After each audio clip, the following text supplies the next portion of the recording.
Hello, my dear friend, and welcome to the Spiritually Engineered Podcast, where we take a deep dive into the human experience from a spiritual perspective.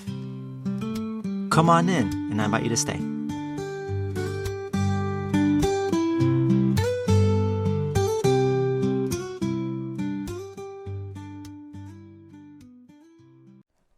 All right, so for today's episode, we're going to get into the next, since we're in a new month, April 2026, it's about that time of the month to go over the spiritual theme. And so I invite you to come join me in this beautiful exploration and get into the energy of this month and kind of play with and tune into what to expect for this month, which I think is going to be important, especially for myself. It's a very significant thing. So, having said that, so the theme of this particular month is, the key word for it is start. Okay? And this and there are 5 sub-theme keywords that I'm going to just share right just off the bat, just to kind of set the energy here, that also comes with the theme for this month.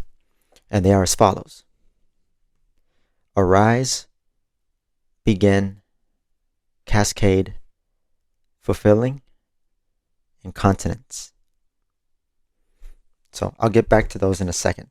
So let's start with the keyword first, and then before I jump into the excerpt, where I invite you to just tune in to listen for insights yourself, let's talk about that keyword, start. So for me, I looked at some dictionary definitions, and to start out, I guess to define the word first, let's look at it from our intellectual and feeling understanding with the word, is to begin or set out as on a journey or activity. To appear or come suddenly into action, life, view, etc. Rise or issue suddenly forth. To spring, move, or dart suddenly from position or place. To be among the entrants in a race or the initial participants in a game or contest. To give a sudden involuntary jerk, jump, or twitch as from a shock of surprise, alarm, or pain. To protrude. To spring, slip, or work loose from place or fastenings as timbers or other structural parts. So those are like verb definitions of it. But I'm going to go over some nouns as well. So some definitions here: we have a beginning of an action journey, a signal to move, proceed, or begin, as on a course or in a race, a place or time from which something begins, the first part or beginning segment of anything, the instance of being a participant in a race or an initial participant in a game or contest, a sudden springing movement from a position. So these are some of a lot of definition words, and I just invite you to if you can, play back the recording, just to tune into any of those definitions that stood out to you, because this is going to be very important for you, insights that you'll need for this month. So for me, how I would define that, like as a dictionary terminology, I would define personally start as to initiate with action. And one simple experience that I think about was the time I started to take initiative to spend time with a dear friend of mine over brunch. Before when we would hang out and see each other, we would see each other like in events, community events, etc. But I've always had always had this idea and wanted to be able to hang out with my friend, just us two, just hanging out. And so for me, that was what had started out with a wishy-washy idea. I just, was tuning in. I thought, I need to actually do something here and initiate. And so I did, and we ended up hanging out, had an awesome time with brunch, and it was great, But what was the obstacles were a lot of things, fears, over concerns. There was a fear of rejection in some sense, or even some fear or worry that it wasn't going to happen because of different factors, right? What if I get sick, or etc. type of thing? You name it, right? But I think there's a lot to be said, when it comes to like the power of start. And I'm going to touch a little bit more about the obstacles that can come up, because really it's those things that can prevent me from start doing. I'll talk more a bit about that, but that's just an experience where I actually started something and manifested something that I genuinely wanted to have happen. You know, um, so let's get into the meditation. So I invite you, if you haven't already, to just relax, tune in, find yourself a comfortable position. Any technologies and stuff, I mean, apart from the one you're using to tune into this episode, just everything else, just make sure to have it off or away and just immerse yourself here.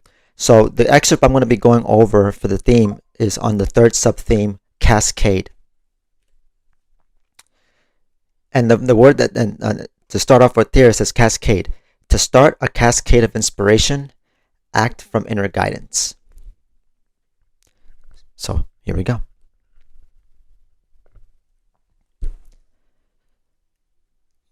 Taking action is both a healing and a powerful force. Said another way, no matter my situation or how many difficulties I encounter, half the work is taking action. The other half is taking action on what remains.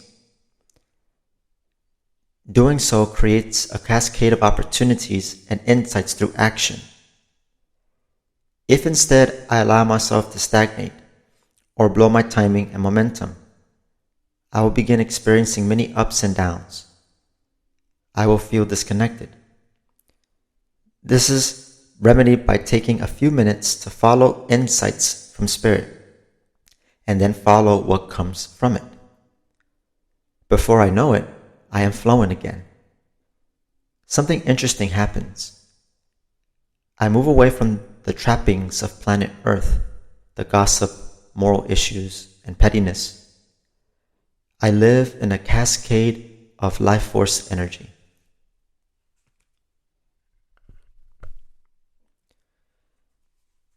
And so that was the excerpt for the theme of the month here.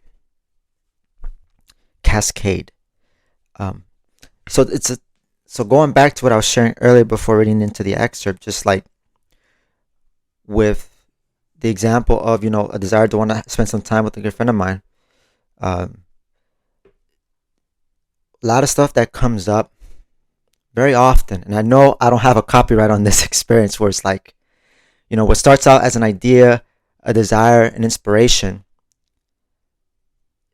then all of a sudden it's like, what separates from, I think about, like, we have the daydreamers, and then there's something that I strive to be, a practical daydreamer. Whereas, like, if I have an idea for something and there's something about it feels genuinely good to me, then I'm going to take the steps to make it happen. Focusing on what I have, focusing on my 50%, or another way of putting it, where do I have control? Where can I influence? And just go from there. Because think of it this way. When it comes to that energy of start, when we're experiencing life, we go through a lot of cycles. There are beginnings and ends. That's part of the whole bread and butter of everything when it comes to moving through life, right? The start piece is something that's so, it's something that we've already done. Like a major start that all of us have done was beginning this human journey here on this planet, incarnating into a physical body, because all of that was born from a decision that you and we made as the soul, as what it is that we want to work on, what is it that we're working on within ourselves to expand, to evolve, coming into this planet. And thus, in that process of decision making, before incarnating into a body, we made a spiritual contract with spiritual helpers, master souls, the Holy Spirit. They have many names, but in essence, they're spiritual helpers, master souls who have been here in this planet, has done the work, and they graduated this plane of existence and no longer need to come back anymore. And instead, they're helping others like you and me, if you're listening to this, to be able to go through our own process and master everything we need out of this school while we're here. So I'm prefacing it by saying that you have the capacity to be able to initiate, to start. That is, think about it from your power as a creator. We're made in the image of God. In that sense, we are a creator. We create ourselves. We also co-create with people. We also co-create with a community in a personal space or a container, be it like a retreat, a course, you name it, etc. Right? There's that creating power that you have. And when it comes to starting, especially like I think about it from the perspective of working on personal projects, things that I think are really important deep down. But it's amazing how doubt, worries, the fears can come up, I don't know about you. Perhaps you may have like a passion project, or maybe you've always wanted to go on a trip abroad. You wanted to go travel somewhere you've never been. You've heard about it, like a particular country in mind, but maybe because of work or when life be life and it's like it just hasn't happened. And maybe some time has passed and there's just that thing you've been thinking about for a long time to start doing, but it never got started. Can you relate? Is that something that resonates? And if that's the case, this is where I want to talk about and shed some light on that, because why it's so important with this energy of start, and why this could be a really good boost, a launch pad, if you will, for people to do for themselves, to live their lives, is because life goes on. Life goes on with and without you and me. Repeat that again. Life goes on with and without you and me. So having said that, while we're here with the time that we're moving through at this period in the course of human history, it's important that we do what we have to do, because it just boils down to just fulfillment and not wasting our time, because we all came here to work on something spiritually. This is a school. And why this energy is important, because I know for me, I struggle at times where I may find myself sitting on the fence and I may not do anything. I may fall into that trap or tendency to be a spectator, to just watch either people or whatever and not doing much. And I don't know if this is like you, but I've observed some people and I look at them like, wow, they're doing good things. They're doing amazing things. They're killing it. Then I start getting into the whole comparison thing and I feel like I'm inadequate. It's something that, as the observer, what I'm doing, right? I don't know if you can relate with this, but there are a lot of observers and people who spectate, even when I look at the online spaces where a lot of people are just watching and spectating. I feel like we have so many of them in our society. Like I said, and I'm not an exception, of course. Like I said, I have my ways of how I can just get into that like to observe and notice has a place, right? But when it comes to just being a spectator, it's like I'm looking at it from that, I'm just going to sit in the fence and just see what's going on. Perhaps I might be the type of person to just, I need some drama to spice up my life. My life is boring, so I'm going to just turn to this. I think about those kind of individuals, at least when I say this, of like those who just for no reason just start posting hate or something in the online space. And the internet is like one thing that I think that a lot of people use it for that purpose, just to spectate and just to watch. And as far as any initiative for people to do for themselves, to live their lives, it's not much of it happening. And then we just get a lot of bitter people, and then they start to congregate and get together and start creating a very negative cesspool of energy to judge X, Y, and Z, you name it. Now, I don't know about you, but that's not something I want to be a part of. I want to be with people that are doing their own thing, and and I appreciate their support for me to do my thing, and I want to support those I care about doing their thing, because that's the sort of person that I am. And so it's just like this kind of effect. I want to be with people that I feel like I'm building with, and it doesn't have to be crazy, but it's like any kind of contribution, it matters, big or small. It doesn't even matter, right? Rather be with that where I feel more uplifted and elevated rather than just like with people that just feel drained, holding back, who have a fixed mindset, XYZ. Like, there's no time for that. At least for me. Everybody's situation is different, but I'm at a place in my life where I really care about who I spend time with and being really intentional and knowing that it's my right. Everybody has their right to decide who they want to spend their time, who, where they want to spend their time in, you know?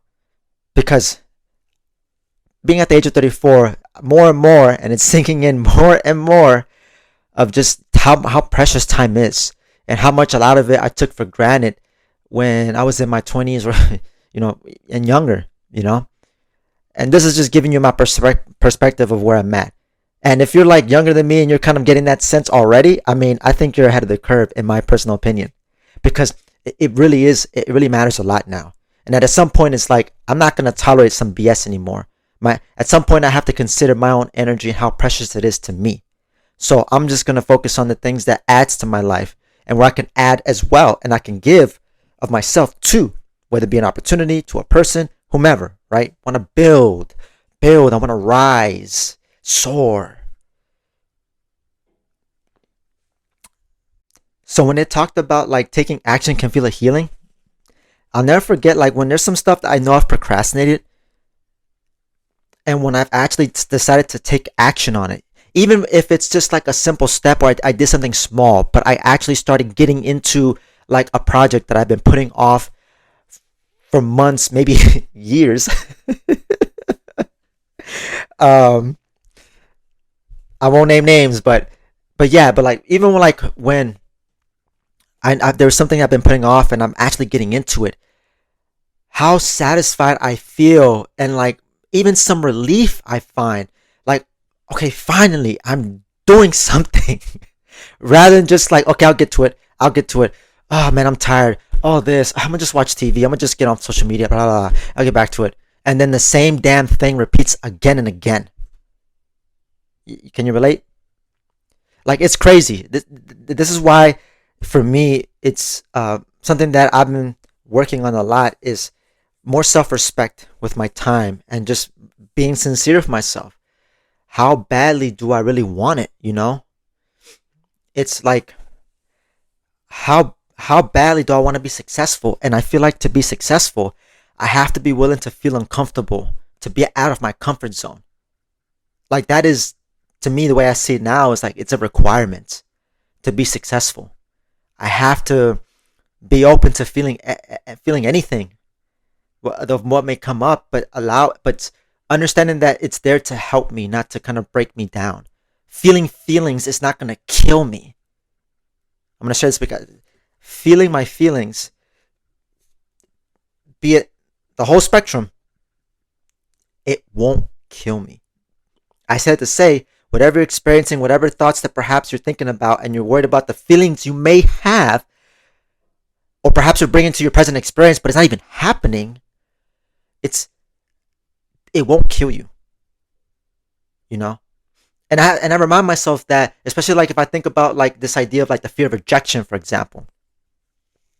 Like the idea like that came up for me, that was like, I don't know if I want to ask my friend to just hang out, just the two of us, that I mentioned earlier in this episode. I could have bought into that. Oh, like, what if I get rejected, or it's just I don't want to feel that nasty feeling of just rejection. But then to me, and if I were to give into that, I'm stripping myself. I'm not giving myself the opportunity of the growth that can happen by moving through that. We have to move through all those feelings, but it's those feelings that can come up, and as well as like the concepts, the programming that was put onto us, where we started learning to have fear of success. Because let me tell you, my friend, I'm understanding more now how fear of success is much more potent in people than it is the fear of failure. Because it all comes from like it's distorted ideas of like right and wrong, doing it right, or like when it comes to being successful, we have to screw up. In other words, fuck ups will happen. They will happen. That's part of what it means to be successful. If I don't have my fuck ups, how can I expect to be successful? You know? And I'm putting a lot of energy into this because, like I said, just whatever I buy into the conversations and stuff, if I keep doing that, think about just sitting on that fence. If you were to sit on the fence for a moment, like imagine that idea of just watching your life go by and you're just not doing much and just nonchalantly just doing day-to-day stuff, just existing. And tune into that moment how that feels. And now let's flip it. Now imagine yourself doing things that are like, oh man, they feel a little bit uncomfortable. Yet you might feel like a certain thrill or excitement or might have butterflies in your stomach. And then you find yourself doing things and being involved with people that you feel like add to your life. Like imagine how that would feel like for yourself. When you're doing taking those little steps, following through on those ideas you've had for like a while and you're actually doing them. Even with your busy schedule, you set aside some time and you're doing it. Imagine for a moment, how would that feel?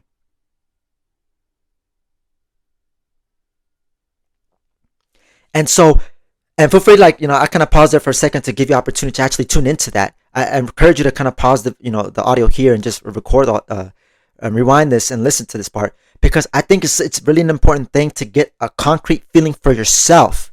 What it's like when you're actually being involved in your life versus you're just spectating, you're just watching your life go by. And it boils down and it comes back to fulfillment, inner fulfillment. When I'm involved in doing the things and making those mistakes and embracing everything, that right there is like the key thing. And I have to be careful with my intellectual nature because that's the part in us that likes to analyze, dissect, the part that wants to prove things or understand why things are the way they are. This is part of our makeup here. It's one of our natures. We also have our feeling nature as well too. And that part is the one that likes to be involved and get in the dirt, in the mud, and just like, so to speak, just like getting in there, getting dirty, having experiences, the good, the bad, the ugly, everything, right? But the intellectual part, this is where the programming can happen and the influence, right? Where I can not allow myself to live because I'm worried about, I need to get it right. I need to be perfect before I do this thing. Otherwise what? At some point I have to ask, so what? So what? Who cares? Let me put it to this way. 1,000 years from now, what will you have? As an eternal soul, 1,000 years from now, what will you have?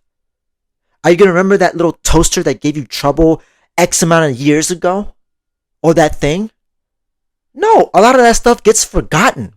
A lot of those moments for me that I look back on, I'm like, damn, that was so cringe, or oh, that was so stupid, or blah, blah, blah, where I start judging, over analyzing.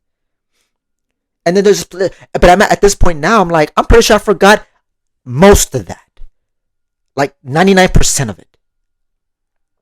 It's usually the stuff that are kind of fresh in memory for me, where I start just getting into that. But as time passes and I'm just continuing to live my life and coming to peace with it and letting it go, at some point it gets forgotten. And what remains is like, what did I get from that experience spiritually? What did I put together for myself? What was that moment of growth, that inner expansion that I had because of that experience where perhaps I may judge it? And don't get me started on judging. Judging. I mean, that right there, really, that's a good excuse not to do anything, not to live. Whether it's me judging myself, judging the experience, or judging an opportunity before I even had it.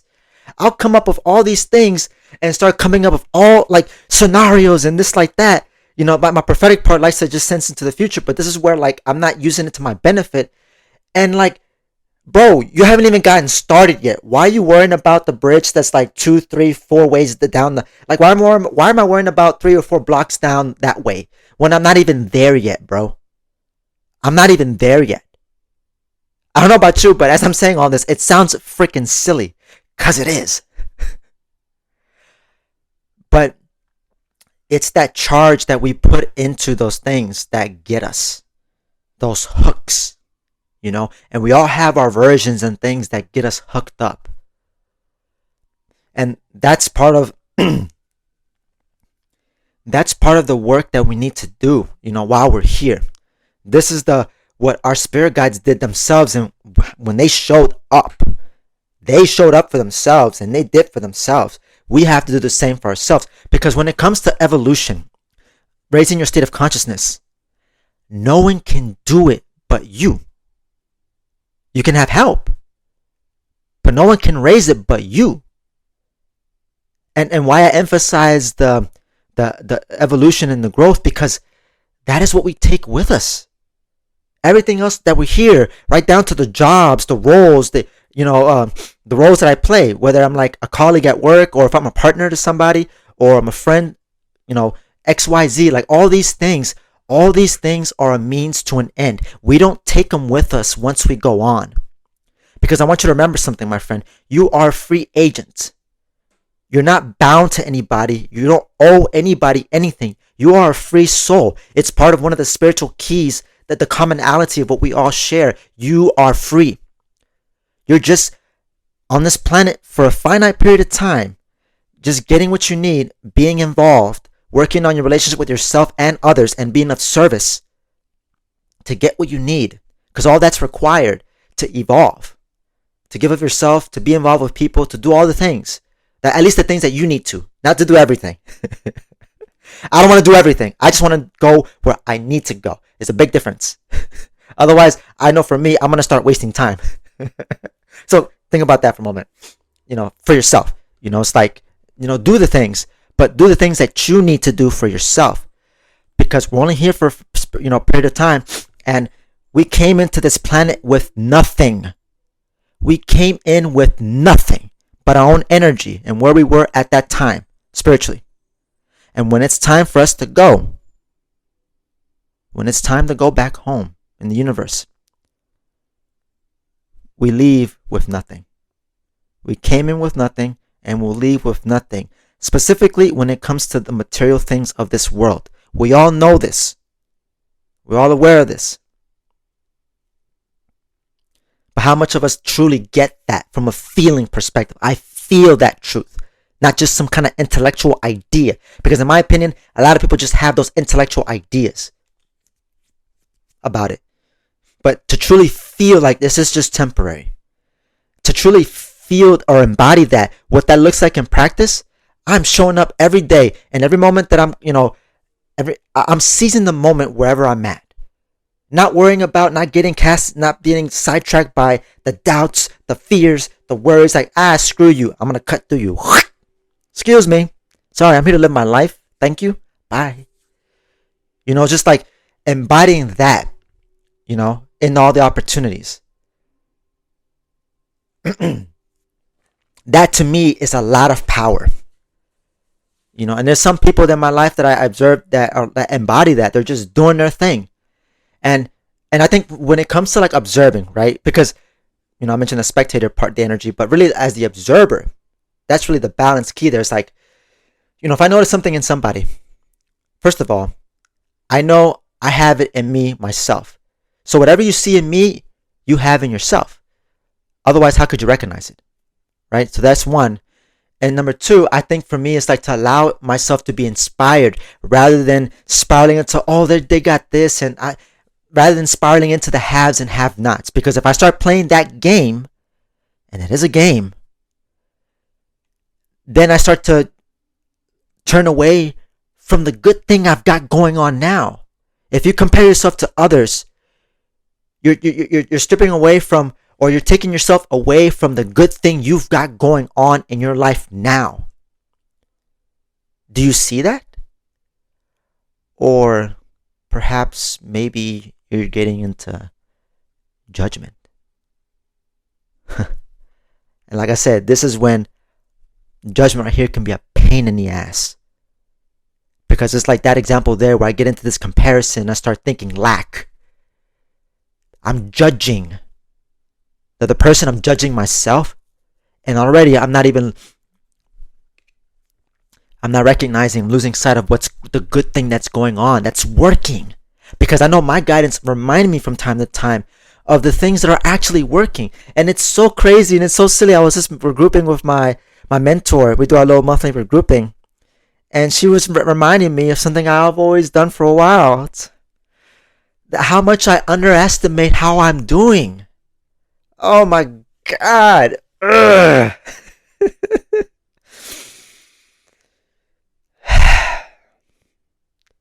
That one definitely needs a breath in and a breath out. A deep one. I don't know if you can relate with that, my friend, or if you know somebody that can relate. And if you know somebody, send them this episode. Do them a favor. Do them a solid. So that way they know that they're not alone. Because I know for me, I can get into that. I'm just the only one with this problem. And it's just, why me? Blah, blah, blah, blah. I'm like, be quiet. There's like what, 8 billions, or if damn near that, if not else, people on this planet. And to the audacity to think that the problems I have are uniquely my own, and nobody else out of this planet has that problem. Psh. From a statistical standpoint, that's ridiculous.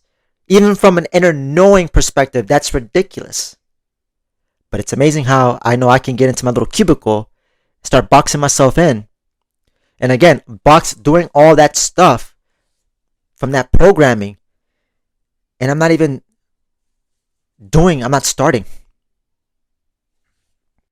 So bringing it back to the meditation, it mentions the word stagnate. You know, if I'm gonna read that section. If instead I allow myself to stagnate or blow my timing and momentum, I will begin experiencing many ups and downs. I will feel disconnected. And so when I'm buying into those conversations in my head, and for me, another way of framing that, it's one of my insights that I got from last month when I was regrouping with my mentor.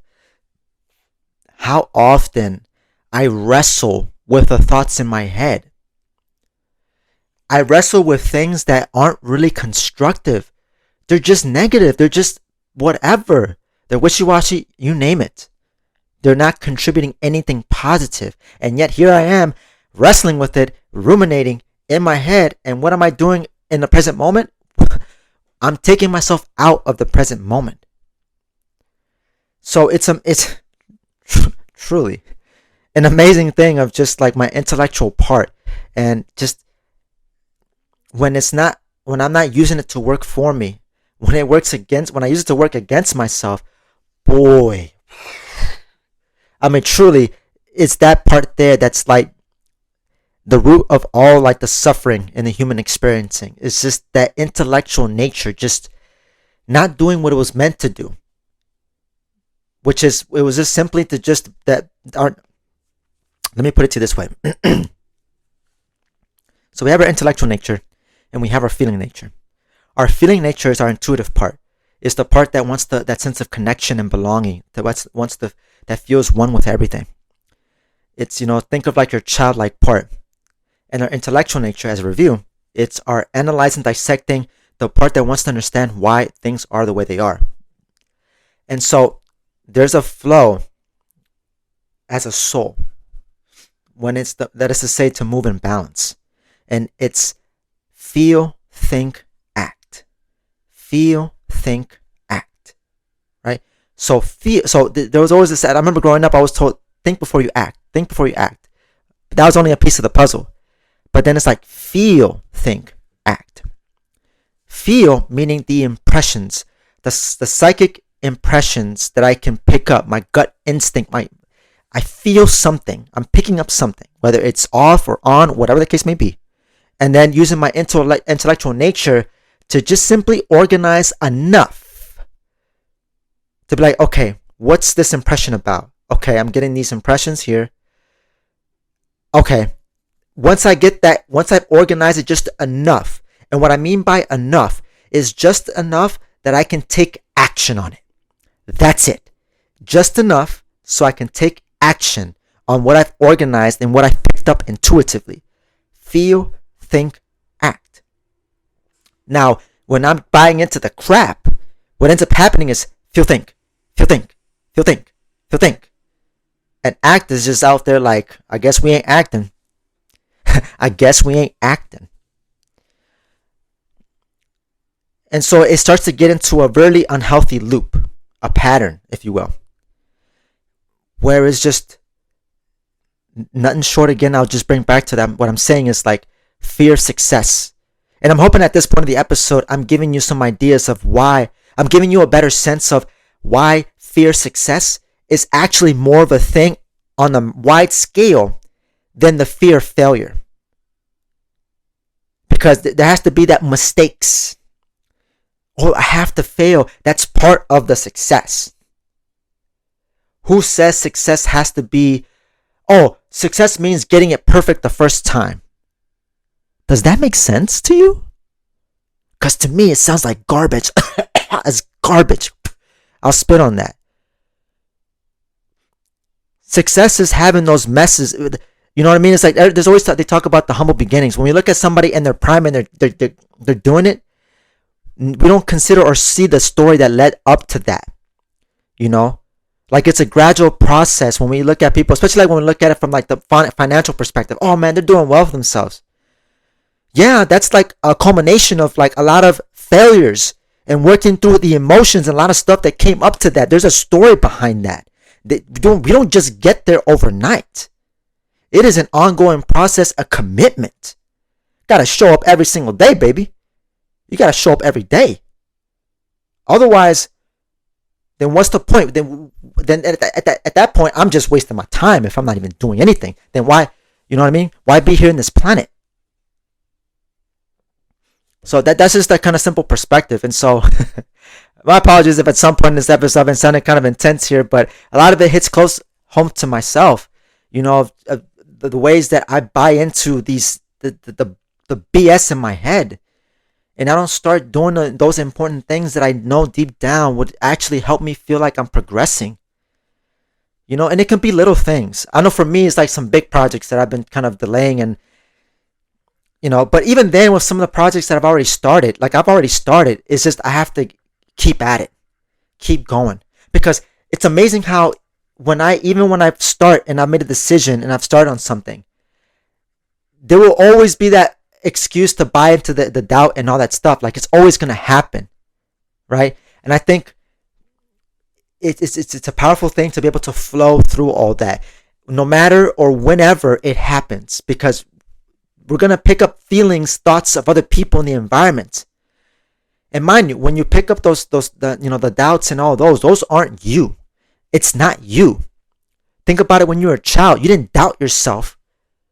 You weren't getting so worried about XYZ when you were a child. That's not you.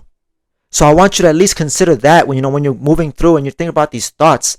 Maybe you might be wrestling with them too. And you have your own version of it. I shared a bit of my version of it. But I want you to know that it's not you. That doesn't define you. And if anything, those thoughts and experiences, I look at it like, okay, I've been dealing with this for a while, but I trust in knowing that it's there to help me at the end of it. And instead, I'll look to it like, okay, there's that doubt. Thank you for sharing your opinion. Ole. You know, think like the matador, like, ole, thank you. I'm going to keep going. And that really comes from that place of like sincerity to move through that stuff. But, you know, I share this all with that awareness, right? I'm at that place of calm right now, but I definitely have those experiences where I get myself caught. Like, you know, I'm just like, okay. The kicker in the actual experience, right? Talking about is one thing. Experience it tells another story. But this is just me just sharing you know, what I've put together from my experiences and whatnot. And, you know, I feel like this, you know, I really resonate with this particular month, you know, and I see it as a tremendous opportunity for myself and for you to be able to really, you know, like a rocket, soar, you know, like an eagle. And it's like, and no matter and this is like saying to say, like, even considering what happened in the past, like, it doesn't matter. The shoulds, the shouldn'ts, the could've, the couldn't. It doesn't matter at the end of the day, because you can always turn it around right now. No matter what's happened in the past, it already happened. It's already said and done. Now it's like, what are you going to do about it right now? And for me, I have to be careful not to paralyze or like to get outcome focused on the future with certain things and certain opportunities. And instead, take that back into just in the now. In the now. Because that's all that we ever have. That's all that will always remain. The future and the past don't exist, just the now. And it is from that place where you can always start, or start again, restart. But no matter what, just start. Just do it. Because from the bigger picture perspective, you have nothing to lose but everything to gain spiritually. And so, this has been another episode of the Spiritual Engineer Podcast. I'm your host, Alvin Cepeda, signing out. And as always, take care, my dear friend.